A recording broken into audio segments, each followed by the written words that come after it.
सिंधु नगर, DP colony, Nahari का नाका के अवैध निर्माण को नोटिस देने में महीनों लगाए अधिकारियों ने। इस समाचार में मामला है 134 सिंधु नगर, डीपी कॉलोनी, नाहरी का नाका, जयपुर, जो कि किशनपोल जोन क्षेत्र में आता है। इस अवैध निर्माण को नगर निगम हेरिटेज जयपुर के अधिकारियों ने तब तक बनने दिया जब तक कि शिकायतें दबती रही। जयपुर नगर निगम हेरिटेज क्षेत्र में कार्यवाहक महापौर, उनके अधीन अधिकारी, सतर्कता शाखा, किशनपोल जोन उपायुक्त और भवन शाखा के अधिकारियों के साथ क्षेत्रीय पार्षद पूरी तरह ठेकेदारों और अवैध निर्माणकर्ता के साथ मिले हुए हैं। अवैध निर्माण को नोटिस जारी करने में ही जोन अधिकारियों को पसीना आ रहा है। ठीक वैसे ही जैसे सीकर हाउस के 2 अवैध निर्माणों को सीज करने में सालों लग गए और अब जब समाचार साया हुए और शिकायतें तेजी से बढ़ने लगी तो बिना किसी देरी के इनको सीज कर दिया गया।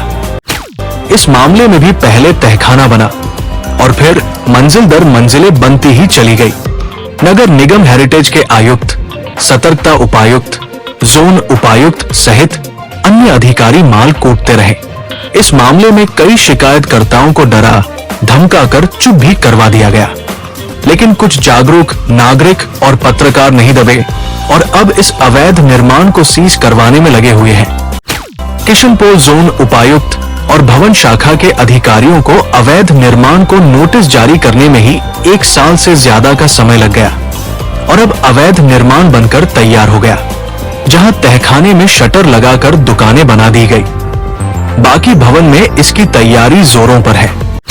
इस अवैध निर्माण के मामले में सबसे पहले तो राजस्थान नगर पालिका अधिनियम 2009 की धारा 196 का उल्लंघन स्पष्ट रूप से किया गया, जिसकी पालना नहीं करने पर निर्माणकर्ता पर अधिकतम 50,000 रुपए का जुर्माना लग सकता है, जिसे नगर निगम हेरिटेज जयपुर के अधिकारियों ने बचाया और अवैध निर्माण करवा दिया।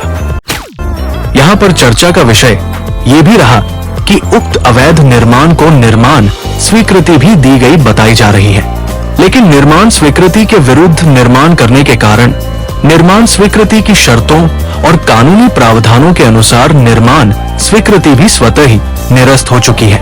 दूसरी स्थिति यह है कि आवासीय निर्माण स्वीकृति का उल्लंघन कर तहखाने सहित कॉमर्शियल कॉम्प्लेक्स का अवैध निर्माण मौके पर कर लिया गया है।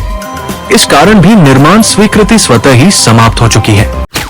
यहाँ ये कहना गलत नहीं होगा कि वर्तमान जोन उपायुक्त दिलीप भंभानी की जानकारी में प्रकरण आने के बाद उनके द्वारा बार-बार आदेश दिए जाने के बाद भी भवन शाखा के अधिकारियों ने नोटिस तक तैयार कर जोन उपायुक्त से हस्ताक्षर नहीं करवाए। अब इसके पीछे का क्या ही कारण हो सकता है? 26 जून 2025 को किशनपोल जोन उपायुक्त दिलीप भंभानी ने तत्काल कार्यवाही करने की टिप्पणी शिकायत पर दर्ज कर भवन शाखा के जेईएन को व्यक्तिगत रूप से भिजवाई, लेकिन कार्यवाही नहीं हुई। यहाँ एक बात और बताना उचित रहेगा कि जब शिकायतकर्ता और पत्रकारों ने किशनपोल जोन उपायुक्त दिलीप भंभानी को उनकी पूर्व में की गई टिप्पणी की जानकारी दी, तो उन्होंने पुनः शिकायत पर ही नोटिस देने की टिप्पणी कर भवन शाखा के जेईएन को व्यक्तिगत रूप से भिजवा कर निर्देशित किया कि आज ही नोटिस तैयार कर हस्ताक्षर करवा लिए जाए। आज 2 जुलाई 2025 को शाम तक नोटिस तैयार करने की प्रक्रिया ही चलती रही। शायद समाचार साया होने के बाद ये नोटिस आज की तारीख में तैयार कर हस्ताक्षर करवा दिए जाएंगे और हो सकता है कि नोटिस अवैध निर्माणकर्ता को तलब करवा दिया जाए या फिर चस्पा करवा दिया जाकर मामले को शांत करने की कोशिश की जाए। हम इस मामले पर पूरी नजर बनाए हुए हैं कि जोन कार्यालय के कितने नोटिस जारी होंगे और कितने समय पर अवैध निर्माण को सीज किया जाएगा, या फिर समय निकालकर तबादले का इंतजार करते हुए अवैध निर्माण को पूरा करवा दिया जाएगा। रामराज्य है, भजन लाल सरकार है। देखते रहिए आगे होता है क्या। राजपुताना न्यूज की ये प्रस्तुति आपको पसंद आई होगी, ये राजपुताना टीम का विश्वास है।